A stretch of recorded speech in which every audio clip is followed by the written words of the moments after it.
Worn out from your long commute to your dead-end job? Then why not relax with the great taste of Paul Buck's coffee? Perfect for the Jedi cat lady on the go who just wants to unwind after a long day of saving the galaxy. Or staring off into space. Enjoy the delicious taste of Paul Buck's coffee. Now at both light and dark side roast. Delicious Paul Buck's coffee. Now available at Costco. Alright, let's get out of here. Yo, fat dumbass, still eating out the damn garbage, girl. Don't you want to go Subway or something? There's no time. Someone got to say, you got a problem, girl. Your fat dumbass keep eating out the garbage. That and Daphne going to Butttown, not you. Wow, Norville. Oh, God, what are we gonna do? I can't go back to jail. Velma, how is it that Fred went to Butttown more than you while he was in jail? Answer that for me, you fat dumb bitch. And you do it for me. Black Shaggy say, fuck you. I'm out past curfew. What are you gonna do about that? Velma, you let the police run your fat dumb ass over. You dumb bitch. That's right. Please evaluate the show on its merits. You are a meathead. Please give it a chance. And so... A meathead, dead from the neck up. Meathead. It's the Muppet Show with a very special guest star, Mr. Jack Black, Lizzo, Tim Meadows, Jen Cobb. Really? Who the f*** is Jen Kober? Okay. Christopher Lloyd, and Emmy Sedaris. Yay! And don't miss a special appearance next week by Jay and Silent Bob! Because why the f*** not at this point? Worn out from giving your most absolute minimal effort pretending to train to be a Jedi? Then it's time to unwind with delicious tasting Paul Buck's coffee. It's got that perfect blend, whether you're half-assing it lightsaber training or using the Force to grab another cup. Dear God, even their training involves drinking coffee. Who are they going to fight, Lord Starbuck? Enjoy the great taste of Paul Buck's coffee. Now available at Smith's, Costco, and other fine stores. If this is the best you can do, maybe the Empire should take over. Things would be a lot better.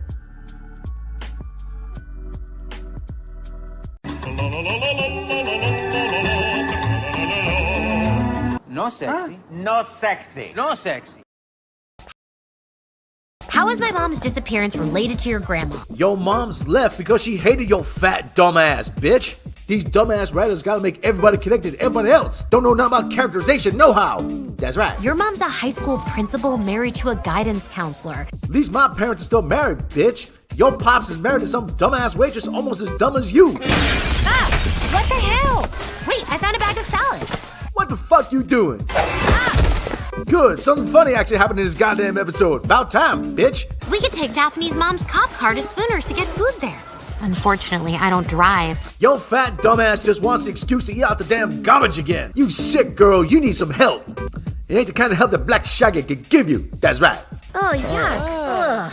Hey, we all know your fat dumbass eat out the garbage. I'm just the one saying it. Me? That's right.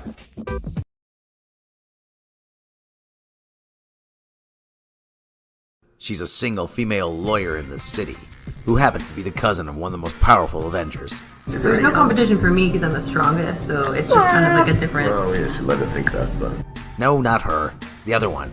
You know, the green guy. Now, after an accident, where they blatantly change her origin story to prevent her from being saved by a man, transforms her into the Jade Giantess, she'll remind you whose show this is in the first place. Just remember whose show this actually is. Yeah, like you were ever gonna let us forget it. She-Hulk. Meet Jennifer Walters, a high-powered LA lawyer who can't help questioning Captain America's sexual history. Obviously, Captain America was a virgin. Did you see that ass? Like, that ass? That is America's ass. Did not deserve to die a virgin. It's like... Gets sexually harassed outside a bar by a bunch of outdated male stereotypes. Just being friendly. Yeah, where you going? So what? Then wakes up in Mexico at Bruce Banner's tropical retreat, who then will take every opportunity to remind you how horrible it is to be a woman in the 21st century. The triggers are anger and fear. Those are like the baseline of any woman just existing. When incompetent men explain my own area of expertise to me, I can prove that's not the case. More smiles. When I'm catcalled in the street. It's 2022. Where do you get catcalled? On your way from your office to Starbucks? Yeah, it must be hell going that whole 20 feet from the elevator to the counter. Then, after returning to her career as a high-powered deputy DA, she's attacked by the Jersey Shore and manages to defeat her in about 3 seconds. Well, that was anticlimactic. Tatiana Maslany stars in the show whose writers admit that they don't know how to write a courtroom scene in Lawyer Show. I Am Woman Hulk, Hear Me Roar. Literally. Maybe this would have been better if it wasn't written like a Twitter argument between two completely unlikable human beings. Basically, I was right and Bruce was wrong. Steve Rogers is not a virgin. Little punk. He lost his virginity to a girl in 1943 on the USO tour. If this is the best the MCU now has to offer, then I hate to think what you have in store for Daredevil. Yo, check it out. Everybody's smoking that original Black Shaggy OG strain. They're getting nice and high. You know that, right? Black Shaggy gonna make some killer bank on this. All our classmates are idiots or sheep, so let's assume they're high. Fuck you, bitch. Of course they're high. You're high too. That's why you're in the garbage can looking for french fries. Dumb bitch. Now, have you seen Daphne? Oh, you finally come around to talk about that three-way. Black Shaggy like where this is going. It took a while, but we're finally through the worst of it. Every time you around, the po-po roll up on Black Shaggy. Dumb bitch.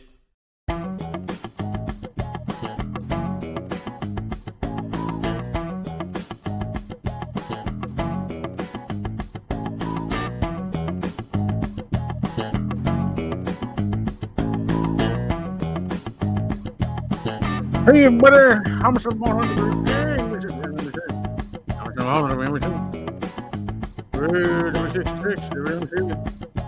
got my ring. We got Rob Outlet. We got Triple Seven. Yeah, how about that? My Southwood. I'm just gonna want to W.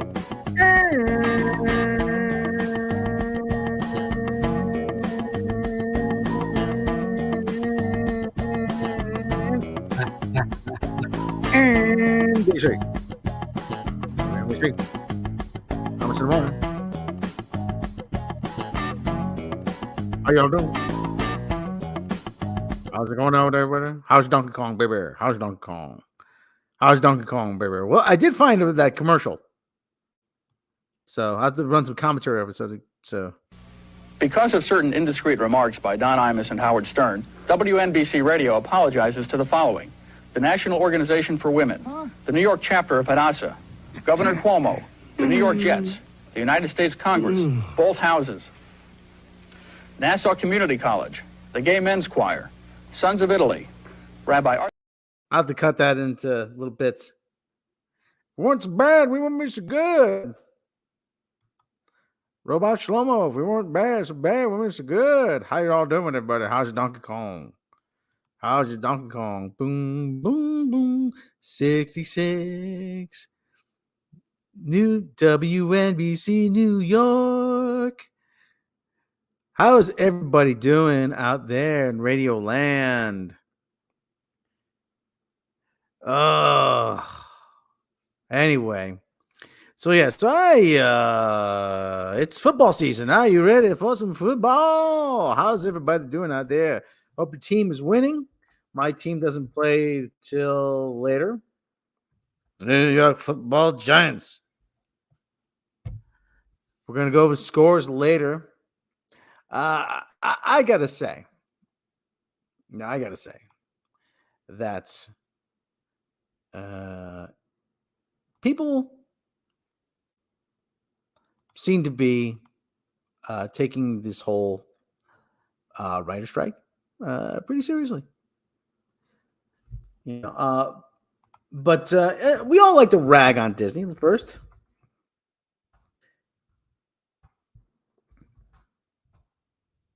And Bob Chapek claims that, let's just say, things weren't all that good working as the top dog at the House of the Mouse. See, as we all know, Disney's a big company. Some people are cut out to run it, some people aren't. Turns out, though, that Bob Chapek didn't like his tenure. Claims being Disney CEO was 3 years of hell, but he pet a hippo. Former CEO Bob Chapek has broken silence about his time leading the Walt Disney Company. Speaking sort of for the first time, Disney Bob swap. Bob, last November. This article shares some interesting anecdotes that have come out of Chapek's camp via a brand new interview with colleagues, friends, and spokespeople. Now, yeah, not surprising. I don't think he was cut out to be CEO. Basically, this is the first time we've been truly treated to Chapek's version of event in the Battle of the Bobs. We aren't going to recap everything that has transpired thus far, but here's a quick refresher to start with. Disney fired CEO Bob Chapek and rehired Bob Iger as CEO. That article recapped the saga dating 2020, covered why we weren't surprised by this development. Following that, Disney's Battle of the Bobs, why Chapek was fired and how Iger returned. So there's Bob Chapek. Bob Chapek confided to a friend that his tenure at Disney was about 3 years of hell, defined by one overriding theme: frequent fear that Iger wanted his job back. Well, he was always looking over his shoulder then.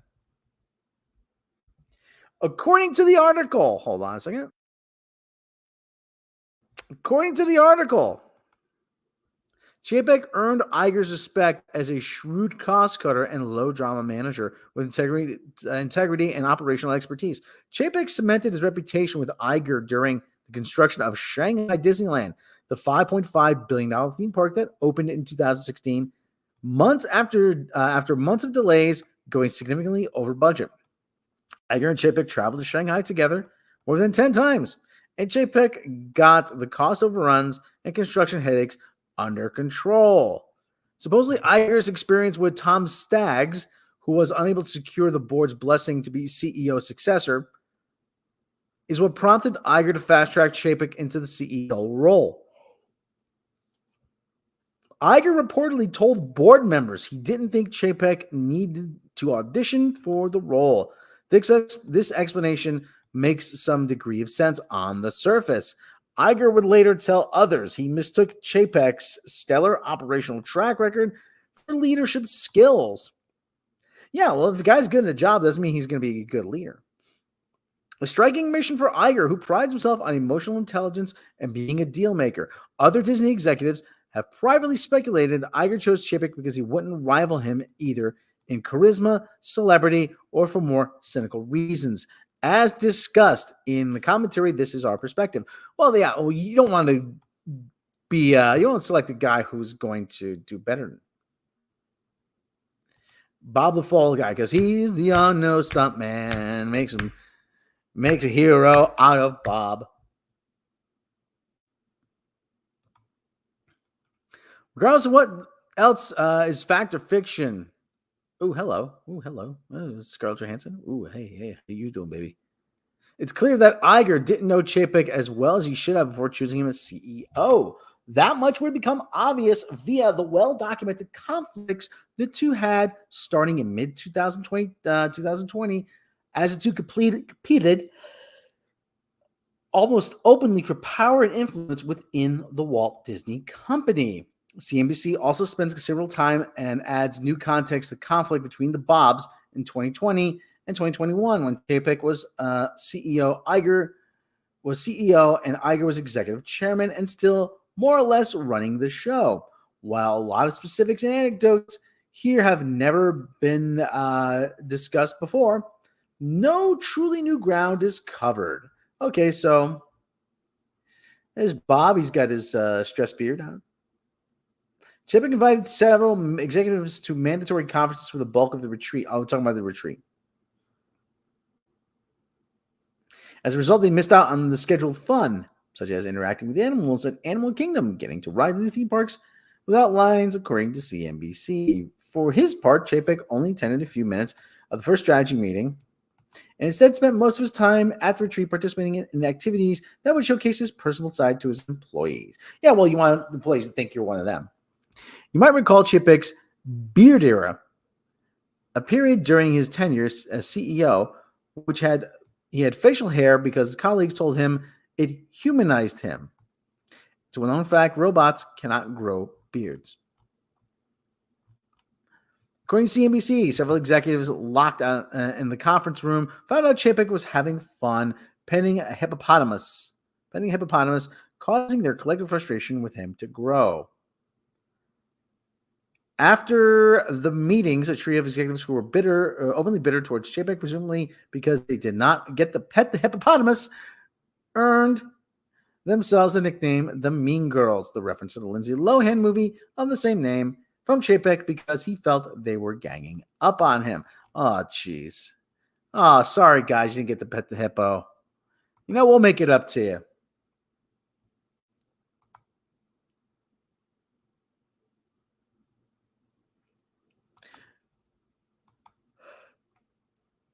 I tell you, some of this stuff sounds pretty petty. Chapek started referring to those who took a gloomy view of Disney's prospect as Eeyores, a reference to Winnie the Pooh that should be self-explanatory. These Eeyores were appalled that Chapek would not accept the dire state of Disney business. For Chapek's part, he talked up ticket sales for the Oogie Boogie Bash Halloween party at Disneyland. I swear I'm not making any of this up. It's all in the article at the end. And you know what? I believe it all. It's one of those stories that's just too incredibly made up. There's a certain understated stupidity to it that you just couldn't fit. Yeah. I mean, listen. But bottom line. Okay, here's bottom line. If Bob Chapek were a normal human being with regular emotions rather than a robot, all the other complaints about Disney being Disney CEO would fade away, and he'd still be bragging about petting a hippopotamus to this day. Calling a job that empowered you to pet a hippopotamus 3 years of hell is a real tuna salad sandwich who sits in front of the said spreadsheet's behavior. Oh, and it was a job given. It was a job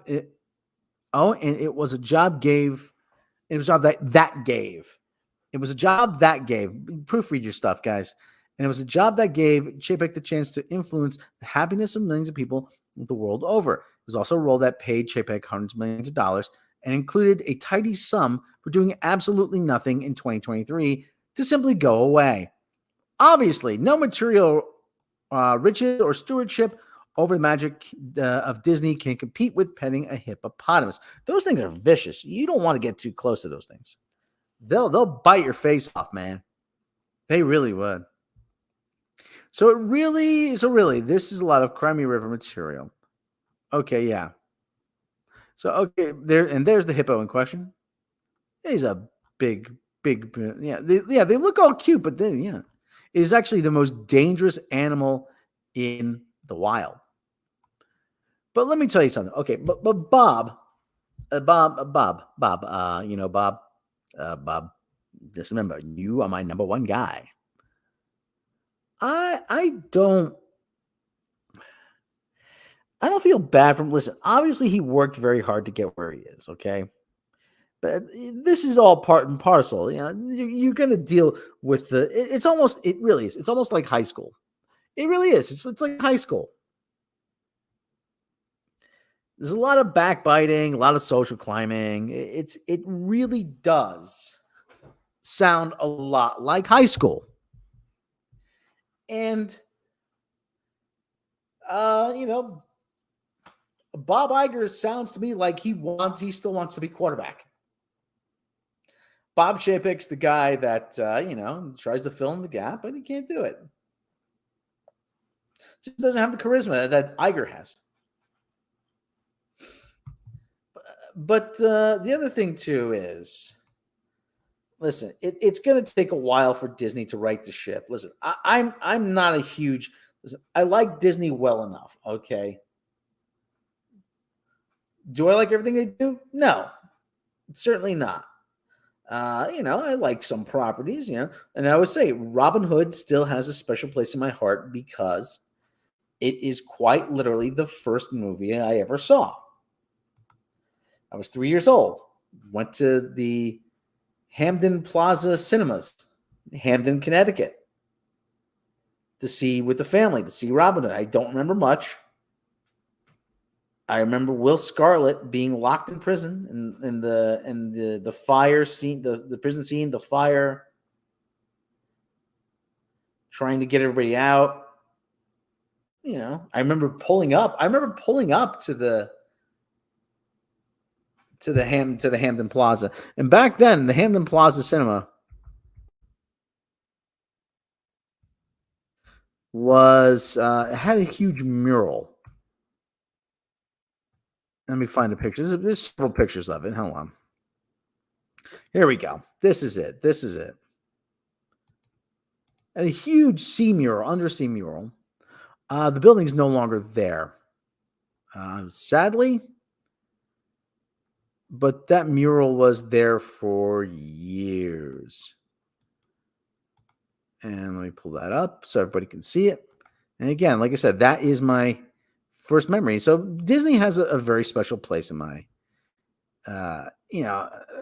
it has a special place for me, but none too special. Like I said, So yeah, so that is where I saw my first movie. It was turned into a blockbuster years later. How ironic! And it's now I don't know what happened to it, but I imagine this was taken somewhere around the 70s, the mid 70s. So yeah, memory lane. All the fond memories is beside.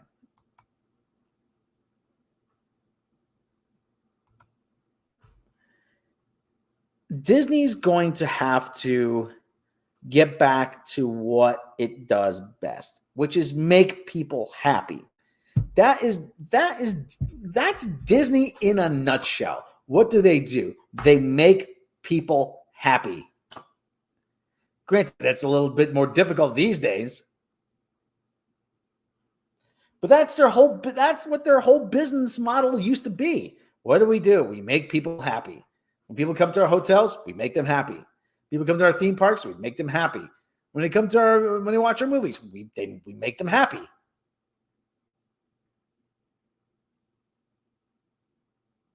Pretty simple. Used to work. Not so much anymore. The only time I ever went to Disney World, I was there. I dropped my popsicle, my ice cream, whatever it was. Oh darn! Half my popsicle fell on the ground. 2 or 3 people darted out from the sideline, wiped it up and cleaned it up before it even hit the last drop, finished melting.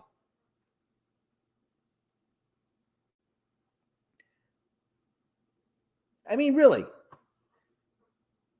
I've known people that used to work for companies that service Disney. I mean, the truck had to be immaculately clean, have a clean shirt on, couldn't wear any jewelry, had to have couldn't have any visible tattoos, had to have a clean shirt on every day. Again, yeah, it's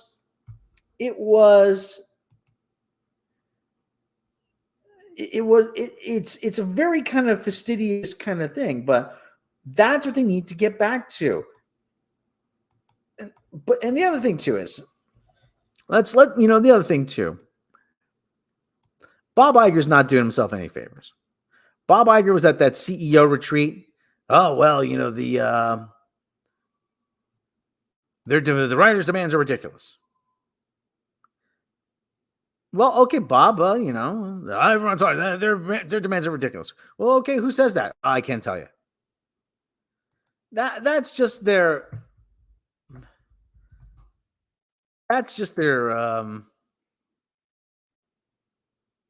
oh God, that is just their party line. They really think they're going to break the union. They're really going to break the union. They really are dead set on trying to break the union, and both sides are hunkered down. And honestly, I really think that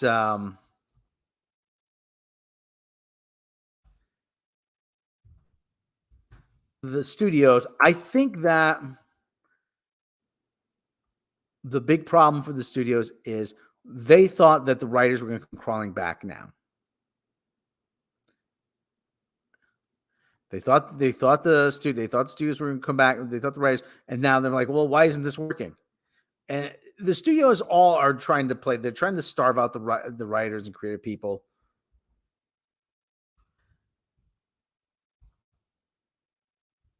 and they're suspending the deals with. Actually, here's another one.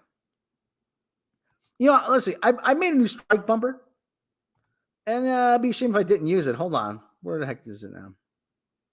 Here it is. This is my new strike bumper. Strike, strike, strike, strike.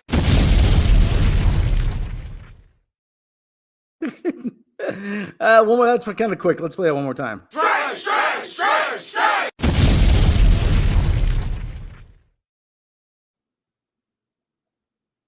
Actually, I gotta remove the watermark in that. Darn it. I missed that. How can I miss that? Well, here's the problem with AI. And like I said, the AI can only spit out an average.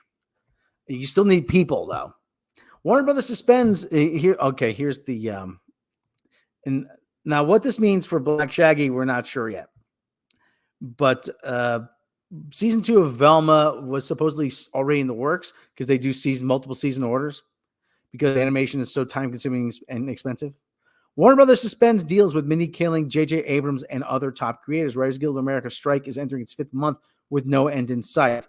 Warner Brothers Discovery on Wednesday suspended deals with some of the most high-profile writers in television industry, including Mindy Kaling, Lost creator Jughead Abrams, and Ted Lasso co-creator Bill Lawrence. A studio source said, Writers Guild of America is entering its 5th month with no end in sight. Hollywood scribes and major studios such as Warner Brothers are locked in a battle over wages and other issues, including protections against use of artificial intelligence. And that's the other thing, too. I mean, that's the thing that really sticks with them. That's the biggest sticking point. Yeah, those are top creators. Yeah, go figure. Well, Jughead Abrams makes a lot of money. That's the thing. But it all peters out. Warner Brothers is halting payments to A-list writers for the duration of the strike. People briefed on the matter told the New York Times. NBC has not independently verified the information. Kaling, a comedian, in quotes, a comedian and actor best known for a role in NBC's The Office, co-created the comedy series The Sex Lives of College Girls and the much maligned animated series Velma, 2 shows that are distributed on Max, Warner Brothers Discovery marquee streaming platform. Jughead Abrams co-created Max crime thriller Duster, which is still in production when the strike effectively shut down the industry. Lawrence's shows, Ted Lasso and Shrinking, which stream on Apple TV, are both co-produced by Warner Brothers Television. The film and television industry writers have been on strike since early May. The industry actors, largely represented by SAG-AFTRA, joined the writers on the picket lines. In July, the first time both unions have been on strike simultaneously in 63 years. The leaders of both unions argue that the rise of streaming has economically disadvantaged their members. Representatives for WGA, SAG-AFTRA, and the Alliance Motion Picture Television Producers did not immediately respond to requests for comment. Neither did representatives for Kaling, Abrams, and Lawrence. Warner Bros. Discovery said in a Securities and Exchange Commission filing this week that it assumes that it will be negatively impacted by dual strikes to the tune of up to $500 million. WB is hopeful that these strikes will be resolved soon. The strike, the company said in a filing, but it cannot predict when the strikes will ultimately end. The company now assumes the financial impact of WBD of these strikes impacted WB that Warner Bros. Discovery that these strikes will persist through the end of 2023. Warner Bros. Discovery portfolio includes Warner Brothers Pictures, Movie Studio, Max streaming services, and cable channels such as CNN, TBS, TNT, and Turner Classic Movies. That's the thing. You know, listen, we're not missing out on a whole lot if Mindy Kaling doesn't get paid. Yeah, SAG-AFTRA wants a video game. Yeah, and the problem with that is, here's the problem with that. A lot of those jobs are non-union. That's inherently the problem. A lot of those jobs are non-union, so whether or not they don't have to, and they don't have to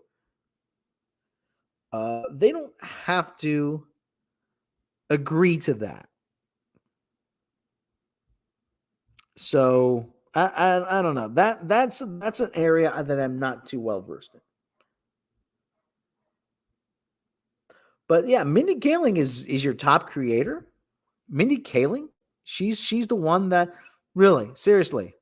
The person that I have to overdub my voice to a character on her show to make it better. That is who you're holding up is who you're holding up in the industry. Someone in French just proved we can mod AI to put NPCs in Sky on roleplay. Well, that's the thing. That's part of it. That's part of it. Listen. The other thing is, like I said,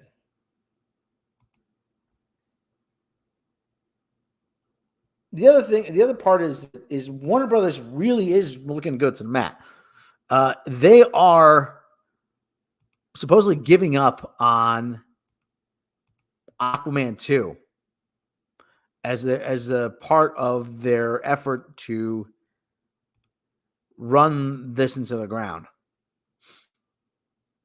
Well, like I said, it's not marking Aquaman 2 in the Lost Kingdom because they know it's bad and they know they'll it'll lose money. And that's the other part is that, listen, you want people to go to the movies. You want people to buy your shit? Just give us good shit.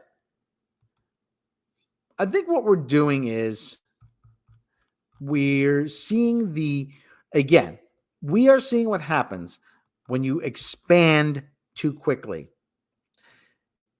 You expand too quickly and you have a watering down of the talent pool. Happens in sports all the time. You got guys that win 11 games all season, pitchers. Right-handed pitchers that win 11 games, they get $30 million.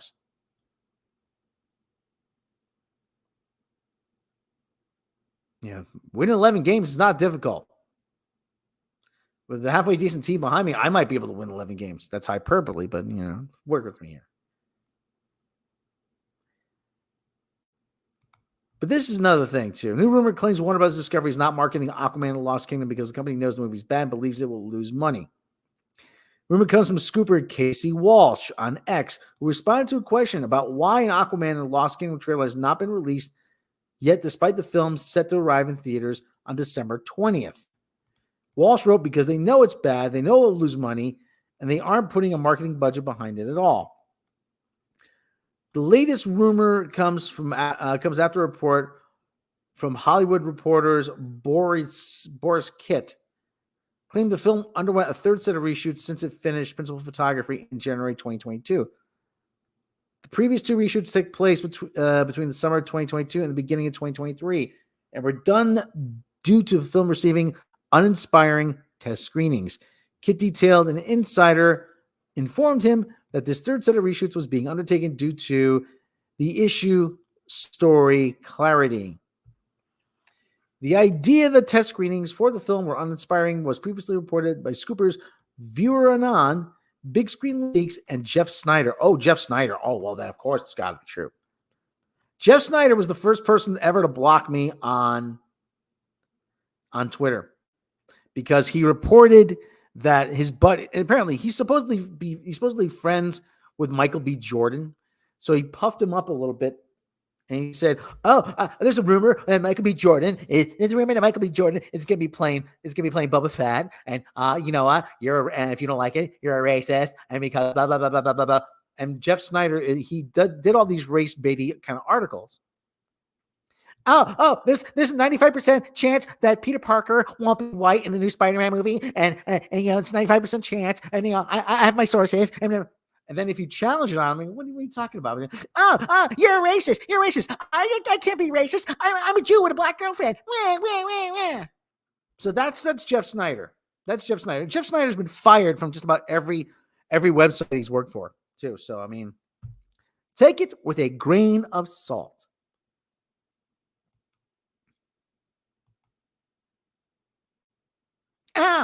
He responded to me.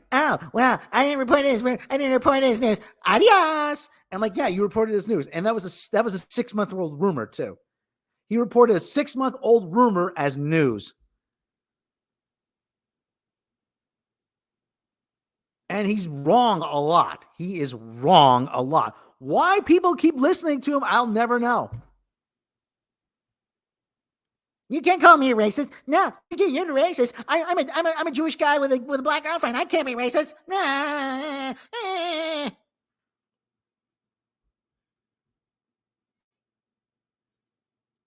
And he's losing his hair.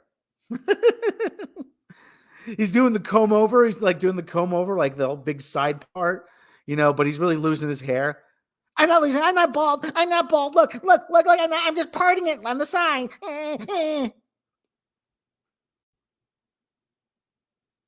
And I'll probably get a message on Twitter saying, "How dare you make fun of me? How dare you make fun of me, Shlomo?" Hey, you're fair game as far as I'm concerned. Nobody's asking you.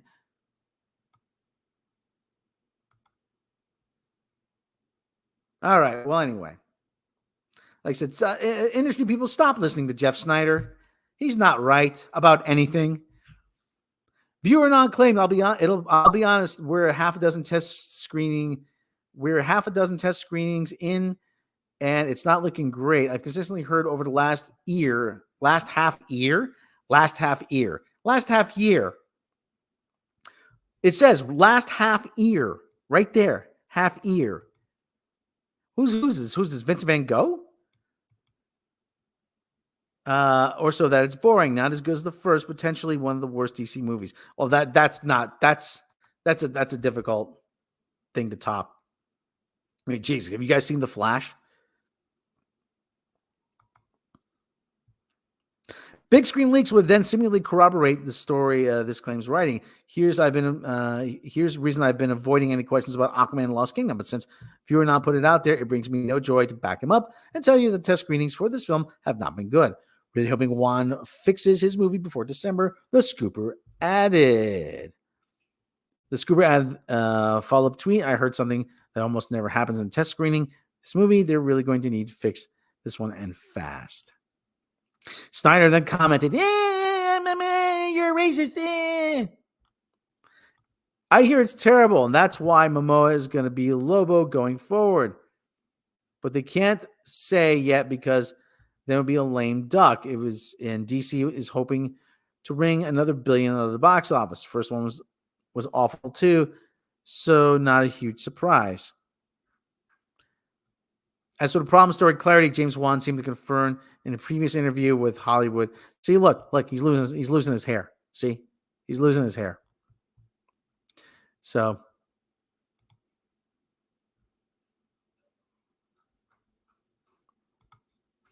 James Wan confirmed previous Hollywood, so they revealed they had to make adjustments along the way in order to adapt the various visions for DC's with constant changing.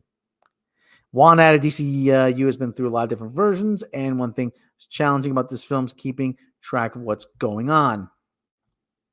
While he admitted seemingly constantly making changes to the movie because of changes in direction of Warner Brothers, he claimed that Aquaman movies were detached from DCEU, and so those changes really weren't that big of a problem. Wan explained, fortunately, the Aquaman universe is pretty far removed from the rest of the world. We're going to many different underwater kingdoms. They're not necessarily related to what's happening with other movies and characters. So we're standalone in that respect. So I can just tell my story without being affected too much. But at the same time, I have to be mindful of what's happening. How long does this go on? Interestingly, the first Aquaman film is the highest grossing DCEU film to date at the global box office with $1.1 billion haul. Also the second highest grossing domestic box office haul with $335 million. Without factoring in inflation. If you factor in inflation, the film falls to fourth grossing highest behind Wonder Woman, Batman vs. Superman, Dawn of Justice, and Suicide Squad.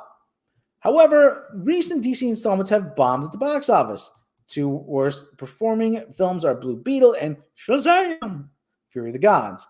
Blue Beetle has only grossed $105.8 million globally. Shazam! Fury of the Gods only brought in $132.1 million. The Flash also bombed, but it did manage to bring in $267.9 million global. It would not be a surprise to see if Aquaman and the Lost Kingdom continue on the trajectory that recent DC films have followed, that being downward. 6 feet under. What did you make of the latest rumors? Well, like I said, latest rumor, if Jeff Snyder says it, then it's got to be right. All right, so there you go. And there's also a rumor going around.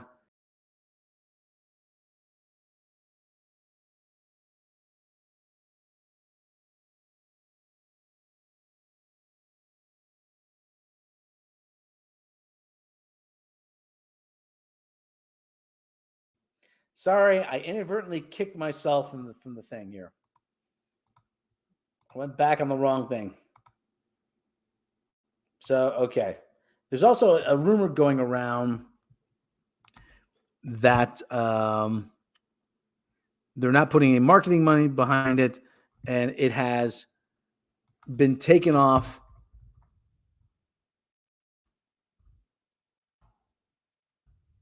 That has been taken off off the service.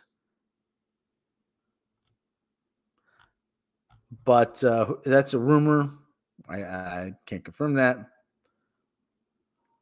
seen Aquaman 2 trailer despite rumors. So yeah. So anyway. Yeah, cat cam. We're going to do the cat cam. And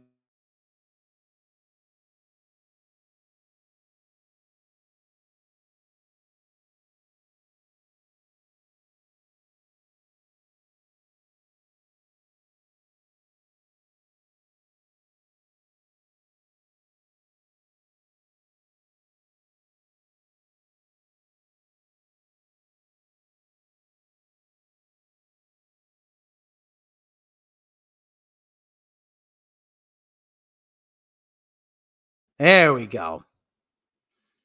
Yeah, my devices became disconnected. Let's check in with one of the cat cams at least. Okay. There's Dim Sum. She's sleepy. She's sleepy. How you doing, Dimmy? Where's the other ones? Oh, they're around here somewhere. Sabu, where are you, buddy?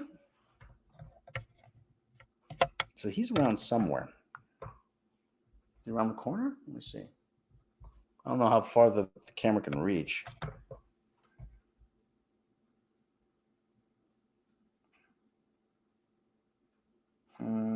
They're around. Oh, trust me, they're around. But there's Dim Sum right there. So she's being a good girl. She's pot roasting, as I call it, in that thing. She looks like a pot roast. All right, so there we go. What else do I have to discuss? Let me see what else is on the agenda here. Oh, Rotten Tomatoes. Yeah.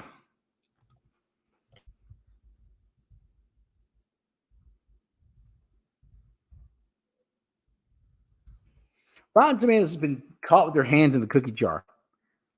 There is someone actually sent me. Hold on. Rotten Tomatoes, really. Now listen, for all the talk about Rotten Tomatoes, yeah, okay, it's an aggregator. I get it, okay. But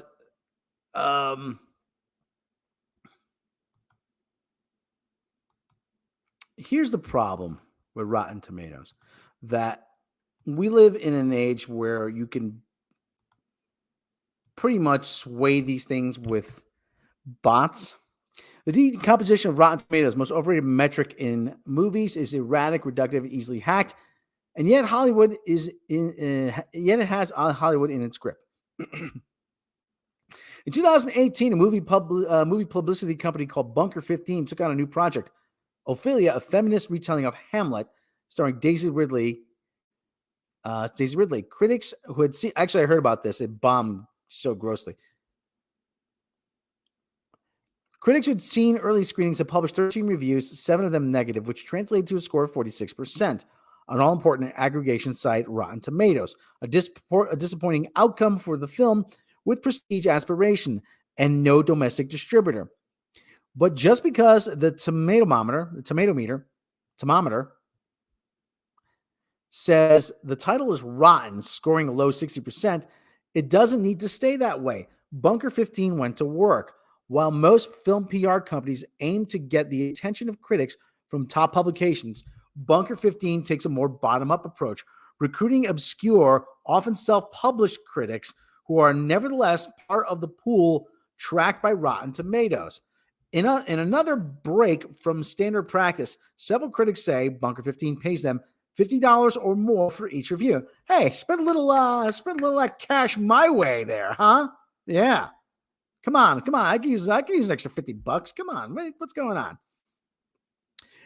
These payments are not typically disclosed, and Rotten Tomatoes says it prohibits reviewing based on financial incentive. And yet, that's what we got.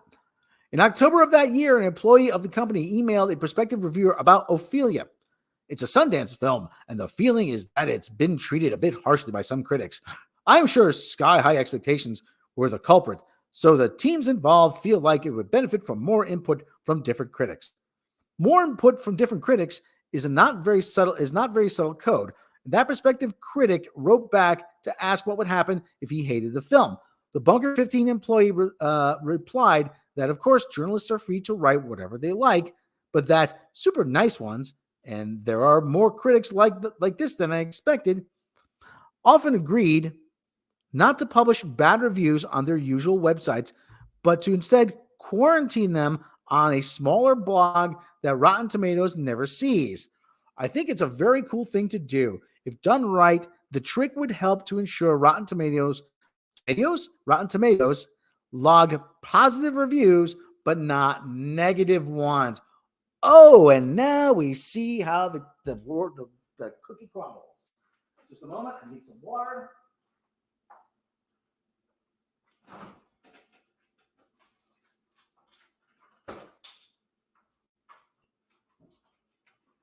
Oh, yeah.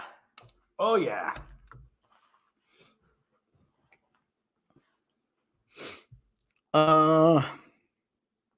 Between October 2018 and January 2019, Rotten Tomatoes added 8 reviews to Ophelia's score. 7 were favorable. Most came from critics who have reviewed at least one other Bunker 15 movie. The writer of the negative review says that Bunker 15 lobbied them to change it. If the critic wanted to give it a barely overall positive review, then I do know the editors at Rotten Tomatoes, Rotten Tomatoes, where am I? I do know, well, where am I? I do know the editors of Rotten Tomatoes and can get it switched, a Bunker 15 employee wrote. I also discovered a negative review of Ophelia from this period that was not counted by Rotten Tomatoes. It's Rotten Tomatoes from now on. That's it. I like that. By a writer whose positive reviews of other Bunker 15 films have been recorded by the aggregator. Ophelia climbed on the tomato meter to 62%, flipping from rotten to fresh. The next month, distributor IFC Films announced that it had acquired Ophelia for release in the U.S. Dirty things are afoot. So Rob would give a positive review of Captain Marvel for 50. It's gonna take more than 50 for that. We're at least looking at a gold top, not a brand new Les Paul gold top. Yeah. Ophelia's production company, Covert Media, didn't return requests for comment. Bunker 15's founder, Daniel Harlow, says, "Wow, you are really reaching there," and disagrees with the suggestion that this company buys reviews to skew Rotten Tomatoes. We have thousands of writers in our distribution list. A small handful have set up a specific system where filmmakers can sponsor or pay to have them review a film. Noted. The Ophelia affair is a useful microcosm for understanding how Rotten Tomatoes, which turned 25 in August, has come to function. The site was conceived in the early days as a hot or not for movies. Now it can make or break them, with the implications for how films are perceived, released, marketed, and possibly greenlit. The tomato meter may be the most important metric in entertainment, yet it's also erratic, reductive, and easily hacked. And there is a Zabu over here, and he's looking very hungry. He's always hungry. The studios didn't invent Rotten Tomatoes, and most of them don't like it, says the filmmaker Paul Schrader. But the system is broken. Audiences are dumber. Ooh, that's gonna come back to bite you. Normal people don't go through reviews like they used to. Rotten Tomatoes is something the studios can game, so they do. But Zabu, he's you knucklehead. He jumps up onto the table and then leaps up onto the counter. In a recent interview, Quentin Tarantino, whose next film is reportedly called The Movie Critic, It Stinks, admitted he no longer reads critics' work. Today, I don't know anyone, he said, in a translation of his remarks first published in French. I'm told Manola Dargis, she's excellent. But when I ask what are the 3 movies she loved and the 3 movies she hated in the last few years, no one can answer me because they don't care. This is probably because Rotten Tomatoes, with help from Yelp, Goodreads, and countless other review aggregators, has desensitized us to the opinions of individual critics. Once upon a time, Gene Siskel and Roger Ebert turned the no-budget documentary Hoop Dreams into a phenomenon using only their thumbs. But critical power like that has been replaced by the collective voice of the masses. A third of U.S. adults say they check Rotten Tomatoes before going to the multiplex. Listen, I'm guilty of it too. Okay, I'm guilty of it too, and let me tell you, it's it's easy. I do also try to seek out some critics. Mostly it's YouTube for long form criticism people go to now. Mm-hmm. Yes. Okay, a third of U.S. adults say they check Rotten Tomatoes before going to the multiplex. And while movie ads used to tout the blurbage of Jeffrey Lyons and Peter Travers, now they're more likely to boast that the film has been certified fresh. To filmmakers across the taste spectrum, Rotten Tomatoes is a scourge. Martin Scorsese says it reduces the director to a content manufacturer and the viewer to an unadventurous consumer. Brett Ratner has called it the destruction of our business, but insiders acknowledge that it has become a crucial arbiter. Publicists say their jobs revolve around the site. In the last 10 years, says one, it's become much more important as so many of the most trusted critics have retired without replacements. Well, that's another thing. Here's the inherent problem I see. Here's the inherent problem. Let me finish this paragraph and I'll get to my point. Studios are so scared of what the tomato meter might say that some work with a company called Screen Engine ASI, which attempts to forecast scores. Actually, yeah, I've seen a few of those. There was a couple of those actually I've run across. According to studios, predictions are very close.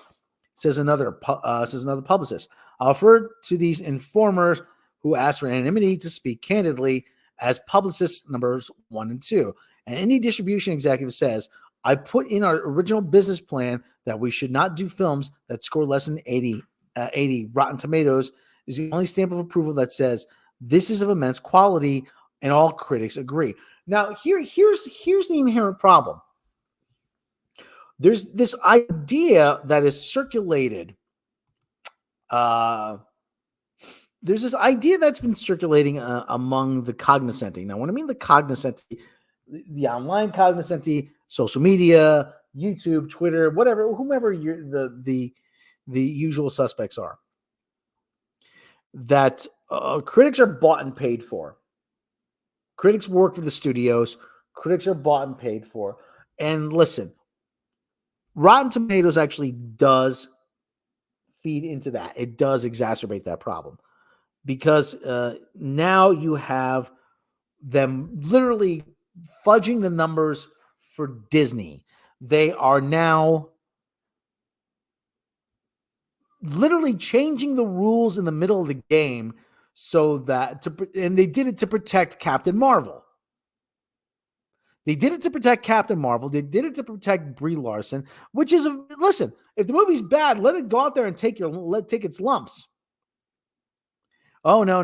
Well, we have to make sure it's fair. I'm like, maybe the movie's terrible, okay? But the idea is this. Here's the idea of professional criticism.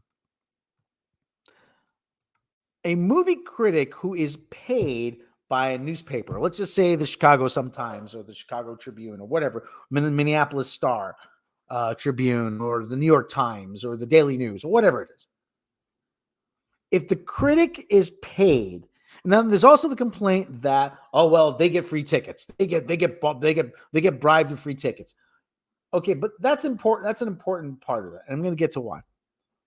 The idea behind a professional critic getting paid by a source that is not the studio is so that they aren't beholden to that studio to give it a good review. Well, you know what? They pay my check. They sign my paycheck. And the other thing too is the idea behind a free screening is so that you don't have your own money tied up in this. So you can be completely objective. That's the idea. Now, there's been instances where that, you can sway a critic. Listen, there was a movie actually in 1990 called Nuns on the Run with Robbie Coltrane and Eric Idle. I saw it at the movies. Not very good. It's a pretty bad movie. But they went out of their way, and this was, I think, 20th Century Fox.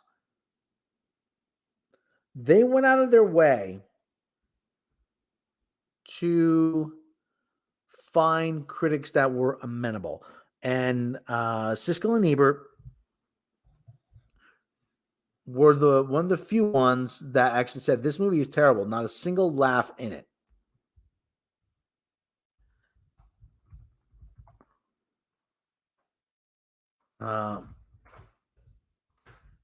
They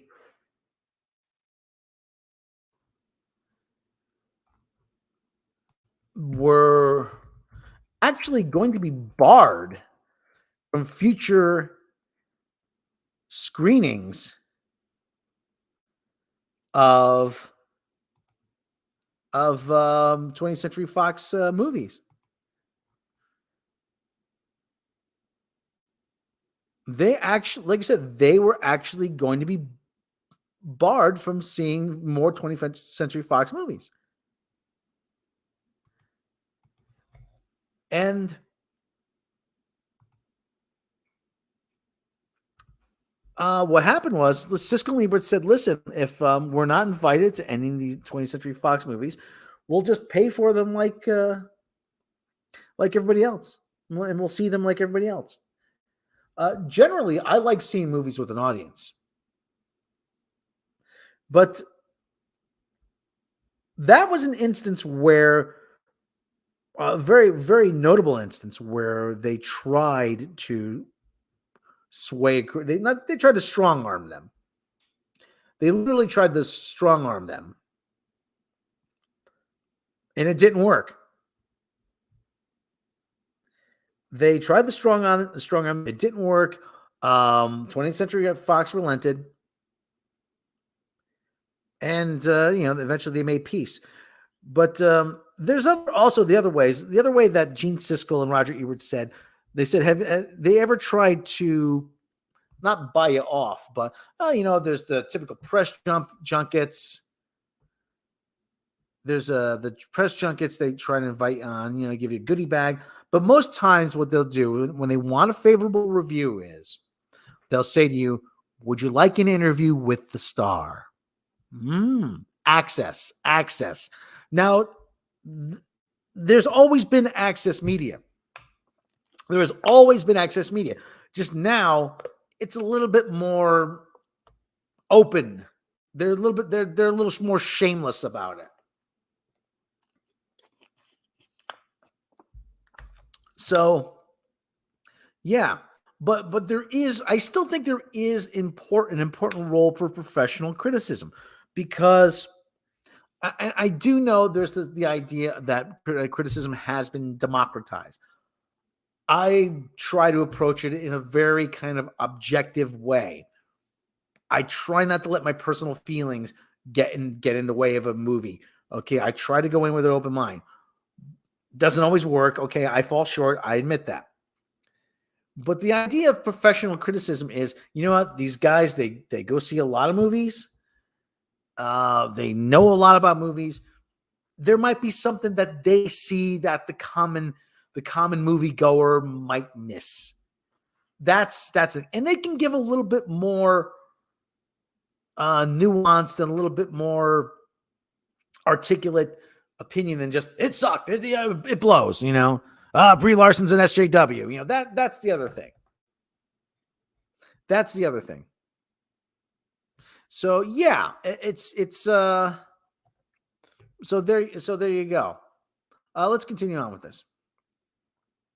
So I think it's going to have to come back.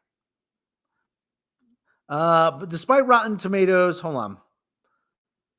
But despite Rotten Tomatoes' reputed importance, it's worth a reminder its math stinks. Scores are calculated by classifying each review as either positive or negative, and then dividing the number of positives by the total. That's the whole formula. Each review carries the same weight, whether it runs in a major newspaper or a Substack with dozens of subscribers.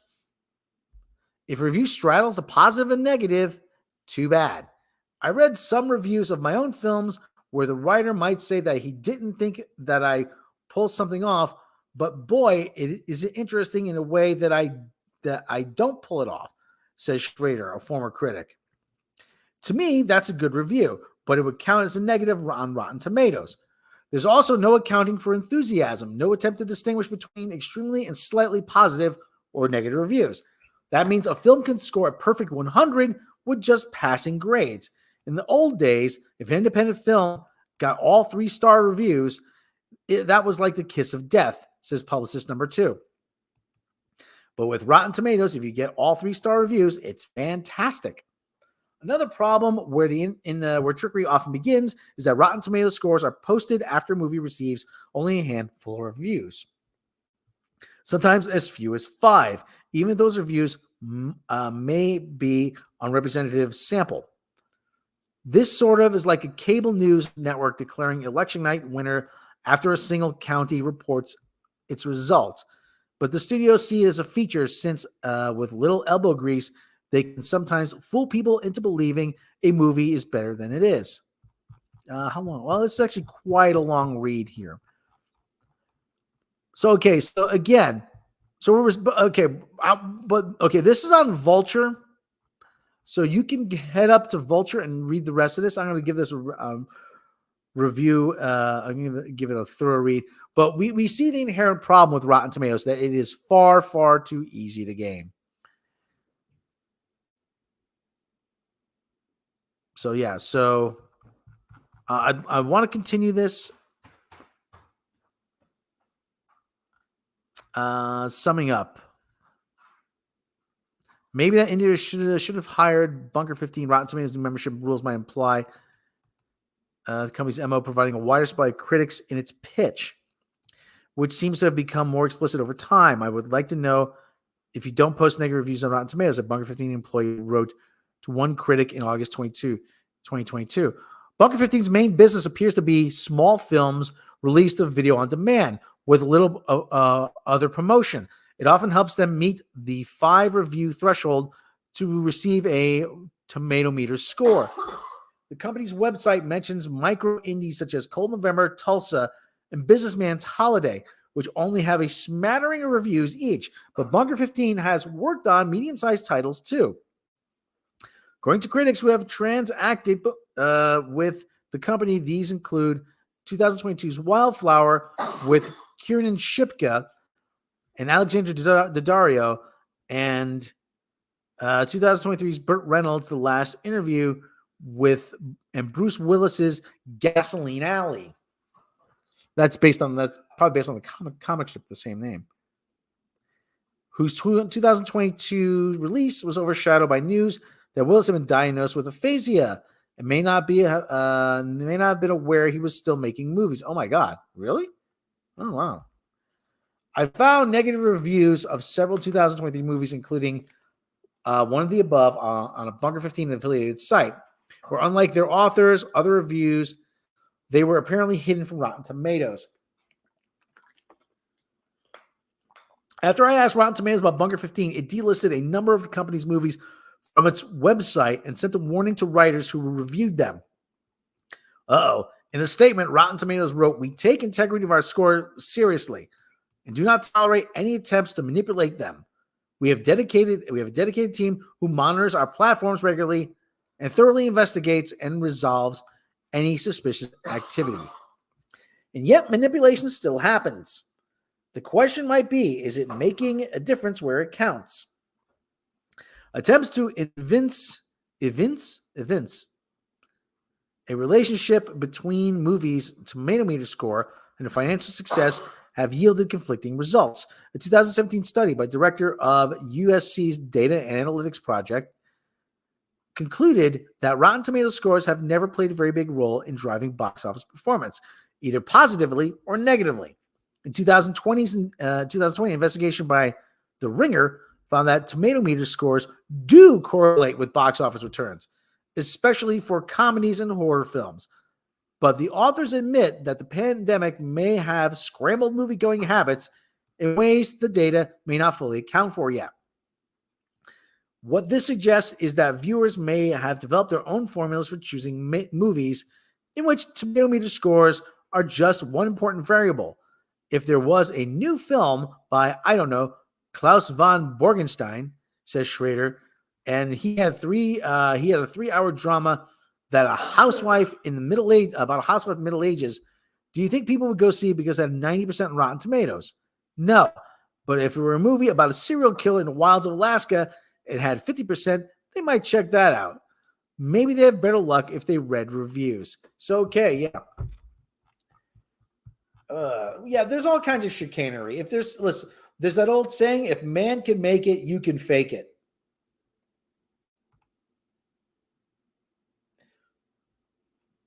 So there you go. I mean, listen, it's like I said, it's very simple. If man can make it, you can fake it.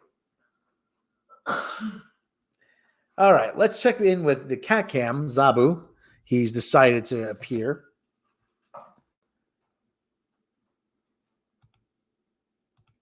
So there's Zabu. There he is, living his best Zabu. Buddy, he's living his best Zabu life. Look at him. He's just being a knucklehead. He's his own knucklehead self. Whoa, whoa, whoa. He's seasick. Whoa, whoa, whoa. Living his best Zabu life right there. So there's Zabu being his best Zabu self. All right, and speaking of animals, it is time for animal news. Animal news. Animal news. We gotta get some animal news. I gotta do something with that. I saw this story. Somebody sent me this story. Did I do the one about the bear, the three-legged bear? I don't think I did. I don't think I did the three-legged bear story. Well, at the risk of doing it again, I shall do it now. So, there is a three-legged bear running around drinking White Claws. Three-legged bear tripod steals and drinks White Claw seltzers in Florida home raid. The bear, a regular around the neighborhood, I think I did this story, pulled up in the refrigerator door, tearing a hole in the screen of the pool cage. Lake Mary, Florida. Florida mother received quite a surprise when she discovered that a three-legged bear, affectionately known by locals as Tripod, managed to break into their home while her 13-year-old son was inside with the family dog. Josari Finita Giglio, the homeowner, shared multiple videos with Fox 35 News showing the bear had a noticeable limp wandering around her driveway and later near the family's pool. The bear appeared to have entered the home through a screened-in lanai in the backyard. Photos show. Oh, there's the screen. There's the broken screen. Okay. Oh my God, look at him. Diglio's son could be heard saying in one of the videos as the bear rummaged through a cabinet by the pool. This is crazy, he added, capturing the bizarre encounter on his cell phone. Diglio said the bear was even accessed her outside refrigerator and helped itself to 3 of her White Claw hard seltzer beverages. The 3-legged intruder eventually walked off. It's unclear where the bear went when he went to go sleep off his hangover. What should you do if you encounter a bear? The presence of black bears in Florida is not typically a problem or a threat to your safety, but it's important to remember that they are wild animals and to reserve respect. Black bears are normally too shy to risk contact with humans, but they're powerful and need to find food and can overwhelm their fear, officials said. The FWC urges residents to be aware of their surroundings, walk dogs on a short leash. If you see a bear, the FWC said to make sure you are in a safe area, make sure the bear has a clear escape route, then scare off the bear. This can be done by yelling, banging pots and pans, using an air horn, or anything else that makes a lot of noise. If you feel threatened by the bear or notice that the bear is visibly sick, injured, or dead, or orphaned, you're asked to call the FWC Wildlife Alert Hotline. Okay, there's the number, 888-404-FWCCC. You're also asked to contact wildlife officials if you see someone harming bears or intentionally feeding them. So there's the bear. There is the bear. There is the bear. The bear. Streaming now on Fox Nation. Well, we don't want to see what that is. Okay, well, exclusive interview. I don't care.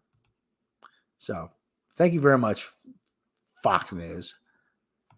So we also have another animal news story. So you get a 2-for-1 animal story here. Car with bull, a beefed up car with a giant bull named Howdy Doody crammed into the passenger seat, pulled over by Nebraska police. That's a lot of bull. A full-size bovine was riding shotgun. Huh? Full-size bovine was riding shotgun in a tricked-out Crown Victoria. So there's the bovine. There's the bull. There he is. Check him out. Oh. Yeah. There you go. There's the... Yeah, he's got to be breaking a couple laws. A man driving a full-size bull named Howdy Doody in the passenger seat of a beefed-up car was pulled over by Nebraska police on Wednesday after a stunned onlooker reported the odd sight, authorities said. Officers in Norfolk, about 120 miles northwest of Omaha, were dispatched at 10:05 a.m. Central Time for a call for a vehicle with a cow inside rolling through town, police records showed. Police assumed the bovine passenger would be a small calf, but what they came upon near the corner of West Norfolk Avenue and North 13th Street was a full-size bull riding shotgun in a 1996 Crown Victoria. The car's roof on the passenger side had been removed so the animal could fit. It's a solid car, so I went on and purchased up and beefed up the frame that was under it and the suspension, the tires and the floor, cut the top off, and we're good to go, the bull's owner, Lee Meyer, said Thursday night. The car is a retired police cruiser from the Nebraska village of Arnold.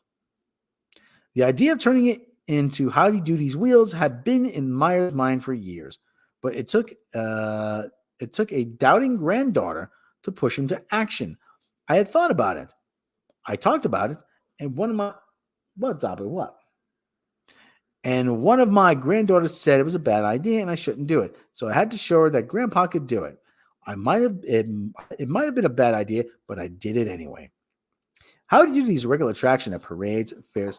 I would have saved the jump throughout the Cornhusker State, and police just asked the driver Wednesday to be careful and keep moving. The 9-year-old animal, which is half Longhorn and half Watusi, weighed 2,200 pounds 2 years ago.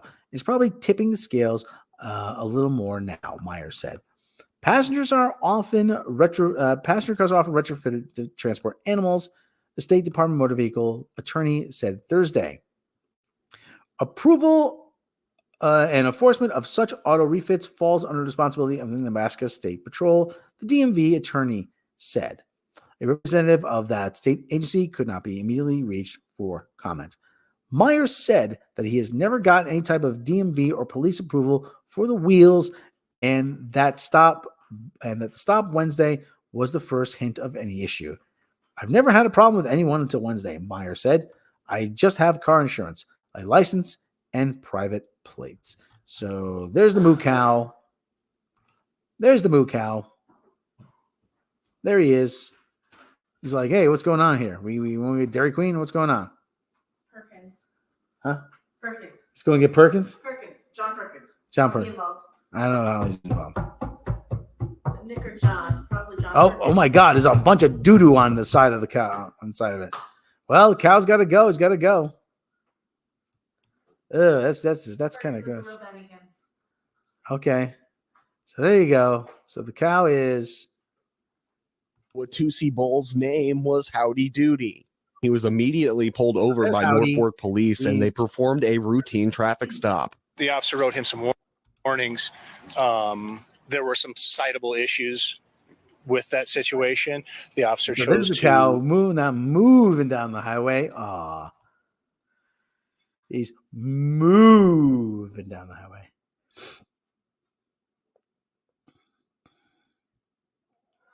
Moving down the highway. Write him a warning and ask him to take the animal back home and to leave the city. Meyer and how is the side of the police says lice. Howdy Doody are on their way back home, and no one was hurt.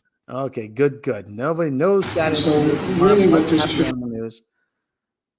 That's always important. No sad animal news. Happy animal news. So I can't do the sad animal news. I hate that. All right, now is the time of the show where we do what's called future headlines. Now, as we all know, news travels fast. News travels fast. And you know what? Sometimes I try to beat the news that breaks very quickly by subscribing to a special service that provides me headlines from the not too distant future. So I've compiled these into a segment that I call Future Headlines. So the first future headlines. WNBA audience goes from squat to squat and a half. In what's become a banner year for the WNBA, which is still nowhere near profitable, the audience for games on television has exploded. When you asked all three of their new fans, they responded, women play basketball? Who knew? When asked how it will spend its newfound ad revenue, WNBA Commissioner Kathy Engelbert said, we're looking at how to stretch the whole $3.48. Maybe we'll buy a newspaper for the offense.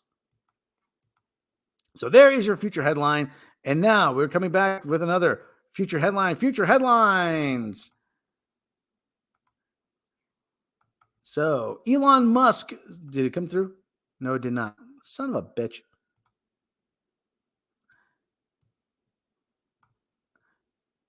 That's not the right one. There we go. Technical difficulties.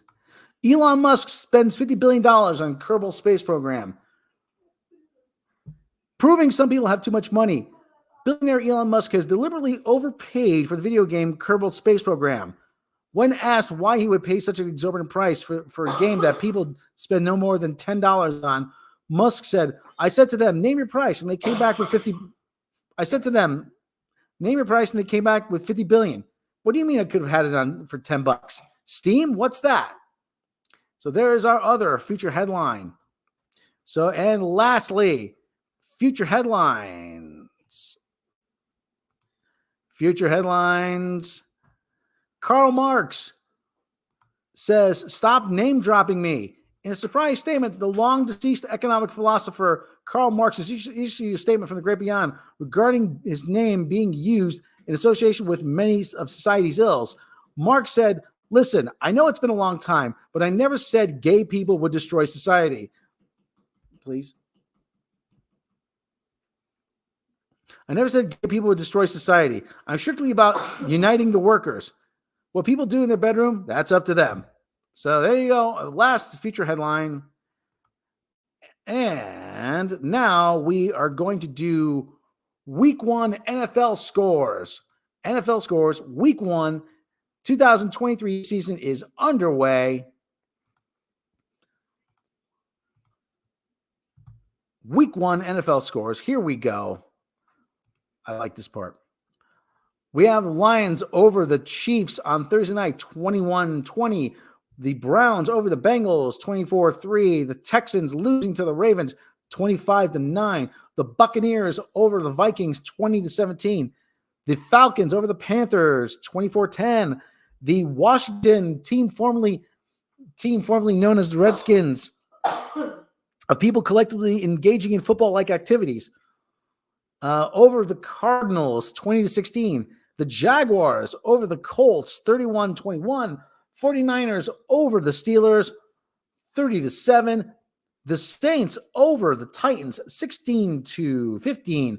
The Broncos over the Broncos losing to the Raiders, 17-16. The Eagles are up on the Patriots with 2:20 in the fourth quarter, 25-10.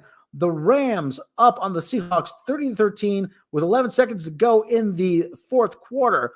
The Dolphins are have the ball against the Chargers and are trailing with 2 minutes to go in the fourth quarter, 34-30. The Packers are up on the Bears with 2:08 to go in the fourth quarter.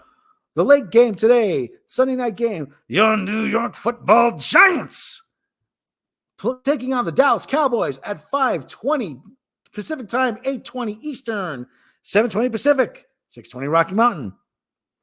And the Bills versus the Jets tomorrow, 8:15 on the East Coast. The Jets better win this one for Jimmy. That's all I'm going to say. Jimmy, I want the Jets to win this one for you, buddy. Let's just hope they do. Okay.